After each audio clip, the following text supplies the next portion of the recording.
2 months ago, we put out a video talking about the 4 categories of DPSs within Marvel Rivals. Well, Season 2 is upon us, and not just patch notes have given us new ways of playing characters, but also we understand how to play characters better. So today, we're going to talk about how you can best maximize your time as a DPS player by breaking each hero down into their 4 categories. By understanding this information, you can understand what it is you need to pick in order to counterpick the enemy team, because each of these soft categories are sort of counters to one another. Let's get into this here. The very first category are the sustainers. These are characters that tend to have good, longer-ish range with multi-target damage. These are characters that do a good job of keeping things at a distance and splashing them with good sustained damage. And something that we were a little overwhelmed at doing last time, but we can do now this time, is talk about abilities and ults for all of these heroes in terms of their category. So for sustain, their abilities tend to focus on things that are burst mobility or things that give them a period of increased damage or some kind of toggle for increased damage at some kind of cost. And for those ults, these are ults that have extended range and extended damage for in a longer period of time. So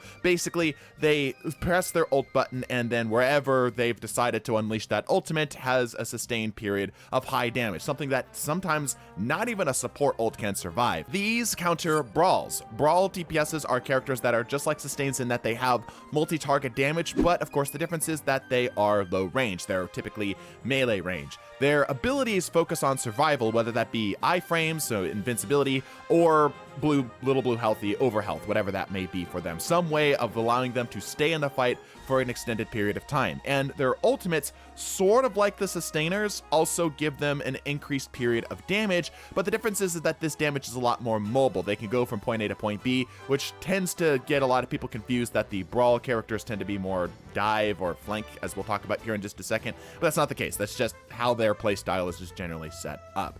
The brawl, just like we mentioned, counter the flankers, and this is the first time that we're seeing characters that are designed at really good single target damage. Flankers tend to have medium range, so somewhere in between the brawl and the sustainers range engagements in general, but they also have the best evasion abilities in the entire game, as it's kind of built into their whole flanking play style, right?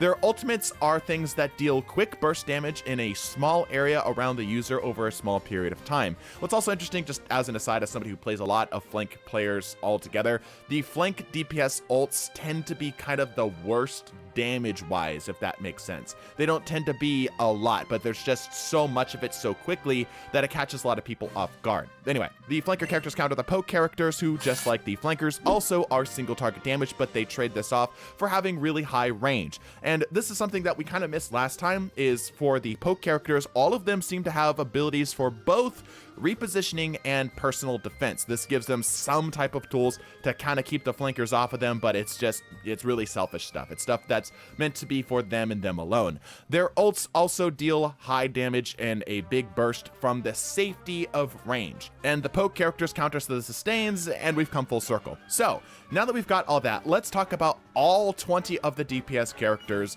and what their roles are. Some of these have been updated, but some of them not so much, all right? By the way, these are in alphabetical order, so feel free to skip around. Black Panther has not changed very much. He's still in the 80-20 flank and brawl. Unfortunately, the brawl part of his overall character DNA is the part that removes a good portion of his range, which means that he's one of the easiest to counter with anti-dive stuff in general, anti-flank stuff in general. The next thing we're going to talk about, something that's new here that we're going to obviously talk about here with Black Panther, is the offensive scale. The offensive scale is just basically which characters would be better off on offense versus defense on whatever the map may be, typically things like a convoy or a payload or whatnot, right? So a 5 meaning that they really want to be offense, a 1 meaning that they really want to be defense, and a 3 being neutral. Black Panther is, of course, hopefully to no one's surprise, a 5. He always wants to be aggressive. He always wants to be in the backline. Someone in a comment I wish I could find pointed out that he's probably going to get the team up with Ultron, something for his vibranium. So there you go. There's a little bit of prediction. There's an argument for him to be pure flank, but again, I think his splash damage actually leads to the fact that he's probably more of a brawl character. Next is Black Widow, who we previously had as a 80-20 poke and brawl, just because of her kick and her batons and stuff, but I think it's better to put her as 100% poke and just dedicate her as a sniper. There was a thought that she might be capable of doing okay at hand-to-hand combat, but that was back when the meta was young, and that really didn't go anywhere. And of course, she's very defensive, so she has an offensive scale of 1. Hawkeye, we previously had as the true 100% poke, but I actually think that's a little bit wrong. His ultimate is much more of a sustainer's type of ultimate, so we have him here as an 80-20 poke sustain with a low offensive scale. I think I could see him being as a 2 or a 1, but I'm just going to have him as a 1 here. His options for increased damage and optimal positioning, again, leads me to believe that he should be better moved towards a sustainer category, at least in some capacity, and like I mentioned, his ult operates like a sustainer's ult. Next is Hela, who hasn't moved at all. She's still very, very strong as a 50-50 poke sustain. She is the queen of range with great tools for escape and evasion and personal defense, which has an offensive scale of 3. Still, like I said, an absolute powerhouse. Next is the Human Torch, who is 100% sustained. This is one of the newer characters that we covered in a side video, but here he is officially, and he's weird. I don't really know what to do with him yet. I don't think the devs really understood quite what they were going for either, if I may be so bold, but I have him as an offensive scale of 2, which is weird for sustainers because sustainers tend to be a 3 or a 4 typically, so he's an odd one, and a flyer at that too. But again, you can let me know in the comments if you disagree. Next is Iron Fist, who again hasn't changed, as an 80-20 brawl flank. He mostly wants to deal with things right on the front line, but he also has the options to get in, assassinate a backline, and get the heck out. But this is augmented by his ability to be extremely offensive with his movement, which gives him an offensive scale of 5. The patch has moved him to be a little bit more of a brawl tank and have better sustain overall, which again, I think better cements him as that brawl category. Next is Iron Man, who is an 80-20 poke sustain, who we previously had at a 50-50 poke sustain. It turns out that Iron Man is just generally better off staying at a distance and splashing things that are down below, but he has lots of things that make him sustainer-like. His offensive scale is 3, and he's just generally weird. He has range splash damage and an ultimate that's pretty good at being like a poker's ult, but you get the idea. Iron Man mostly wants to stay in the back, mostly wants to keep things at a distance, but doesn't mean he can't get his hands dirty. Next is Magic, who I've held my ground on her being a 100% brawl character for a very long time, but I've recently conceded to her being 80-20 brawl and flank. I still believe that the movement gap for flankers is far too much for Magic to be considered a flanker at all, but a lot of people disagree with me, and I am willing to just say, you know what, y'all know better than me. I don't play the character that much, so if y'all are saying that she's at least partial flank, I will concede that. Offensive scale of 4. Mr. Fantastic, 100% brawl, and the lack of pure brawl in the game should hopefully indicate that the brawlers need something, because Mr. Fantastic is just kind of okay right now. He's really alright. He has an offensive scale of 2, so hopefully we'll see better options for the DPS specifically to represent this brawl category like Mr. Fantastic, but hopefully done better. Next is Moon Knight, who hasn't moved around too much, but we've decided to move him from the sustain poke category 80-20 to sustain flank 80-20. This is just simply to highlight his weirdness. Moon Knight is odd. He's the type of character that has pretty good movement all around and splash damage at medium to longish ranges, so I think this is the best way of describing him, and he has an offensive scale of 2. He wants people to come to him.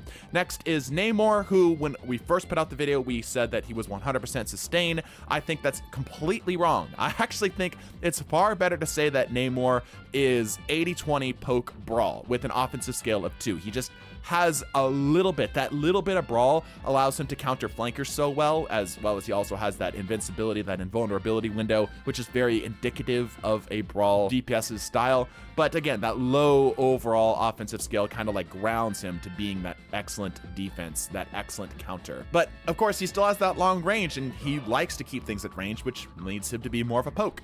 Next is Psylocke, who is an 80-20 flank sustained with an offensive scale of 4. Psylocke is one of my number 1, if not my number 1 most played hero in the game, and I think there's an argument for her to be the true, like 100% flanker character, like the absolute perfect representation of it. But I think that there's just enough here that makes her seem like a sustain. But again, that you can let me know in the comments. Next is Scarlet Witch, who is an 80-20 flank brawl. She was previously a brawl flank, just flipped exactly around. I think she plays more. I think the devs are pushing her more to be a flanker rather than a brawler. But again, this is better evidenced by her offensive scale of 4. We understand her better. Her abilities are kind of more centered around stuff that is more flank character-ish, including her ult, which is exactly like think like Psylocke. Again, we just talked about Psylocke, how it's just like big damage in a small area over a small period of time, right? Next is the menace himself, Spider-Man, who is again still 100% flanker, even though it doesn't seem like he has that much range. A lot of his stuff wants to engage at arm's distance, which makes Spider-Man that true flanker, at least a good representation of it. But again, still 100% menace. I want him behind bars. Next is Squirrel Girl, who is an 80-20 poke sustain, who we previously had at a 50-50. It's clear to me that Squirrel Girl is much more aimed at being a backline character, rather than something that's trying to get in and get personal and stuff. Doesn't mean that she can't, which is why she still has that 20%. And she has an offensive scale of 3. She plays more like a poker than initially thought, lacks the true mobility of a true sustainer. It's more of a repositioning tool. Next is Star-Lord, who we previously had at a 50-50 flank sustain, but I think it's better and more accurate to say that he is instead a 80-20 flank sustain. Another character that heavily emphasizes his flanker role, and again puts him in the offensive scale of 4. We have a better understanding how to play him and how Rivals in particular tries to do the flanker class, which again puts Star-Lord in that area. Next is Storm, who we previously had as a bit of everything, but I think it's better to say that she is a 50-50 poke brawl. She has this weird mixture, this really wonderful mixture of being both really long range and kind of close range because of her unique buffing mechanics that wants her to stick with her team. And she also does things like splash damage and stuff. She has the ability to, hit multiple targets at once, and her ult is kind of like a Brawl's ult while also sort of being like a Poker's ult because she can launch it from safety. So again, this kind of puts her at a Poke Brawl 50-50, which ultimately means that her playstyle tends to look more like a sustain, but again, 50-50 Poke Brawl. Next is the Punisher, who's very easy. His 100% sustain. The dude has not been touched at all since the release of the game, and yeah, this is he's the benchmark of benchmarks.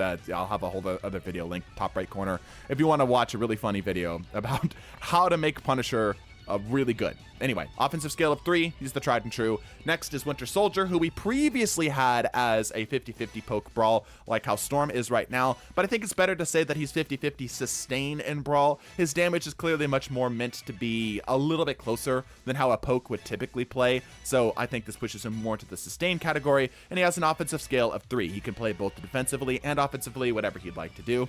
The meta has sort of settled around him, which means that his success has been more figured out, which again, I think places him more in the sustain based off of the evidence that we have. And lastly, we have the Wolverine. Wolverine is 80-20 brawl flank, something that we actually covered in our tank video, which we just did last week. So if you're interested in learning about tanks, go check that one out. And he has an offensive scale of 4. His changes and patches generally encourage him to brawl a little bit more.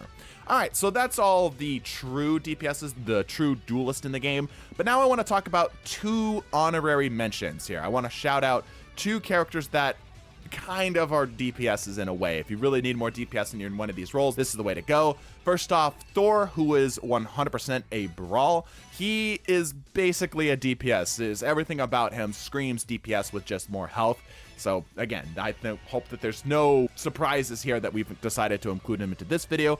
And next is a character that I've had to learn because of another video, or just a whole bunch of cross references here, is Mantis. Mantis is, I think, probably best thought of as 80% sustain, 20% poke, as she plays in terms of her damage and what she does very much like how a sustain would, with the ability to do some personal defense and other things like how a poke would. So again, hopefully there's no surprises that these 2 are included. They're very DPS forward. They very much play like a DPS. They're great characters to sort of get your toes wet if you're trying to practice these other roles in your DPS main like myself. So what do you do with this information? Well, now that you know what each of these characters counter in terms of DPSs, you can pick around the enemy team's DPSs to counter them, but there's a little bit more to this. I also wanted to expand this and talk about more of the counters that each of these do. So for the sustains, they counter pretty much every tank in the game except for the anchor tanks, the shield tanks. The sustainers are so good at just chewing through health, big chunky health bars, that unless they have a shield to protect themselves, they're gonna be successful. And in terms of the supports, they do a really good job of countering utilities. Any sort of hero that doesn't have a lot of healing, heroes that tend to focus more on something else as a support element, the sustains incredible amounts of damage, does a really good job of shutting down. Next to the Brawl DPSs, they do a good job of countering everything but the bunkers. The bunkers are an extremely hard counter to Brawl DPSs, but everything else they can punch clear through. They also are, of course, very good against flankers like we discussed, and for supports, they really love finding playmakers. Anything that has high mobility, that really wants to be in the front line as a strategist, as a support, Brawl loves to find and shut down. Next is the flanks, who don't really counter any of the tanks particularly. They can, of course, outmaneuver the tanks, so they're just not great against any of them, but they're just fine. But what they do a really good job of is countering basically every support type in the entire game. They trade off their lack of tank counters for basically having all of the support counters. If you've got the enemy team who's carrying via supports, of course, flankers are the way to go. And lastly, for the pokes. For the tanks, they only really counter the Brawl tanks. Everything else is pretty equal with them, but they do a really good job of shutting down Brawl tanks specifically. And for countering supports, they really like shutting down lifelines, heroes that have a lot of healing, where they can just remove all of that healing all at once with one good, clean shot. So that's my list. Let me know what you think of all of this in the comments down below. Let me know if you disagree with any of them and tell me why. I have a lot of people who say, well, I disagree with this hero, I think it's this and this, but they won't tell me why. I really like getting conversations started, so be sure to share this video around, subscribe, bless your faces, and deuces.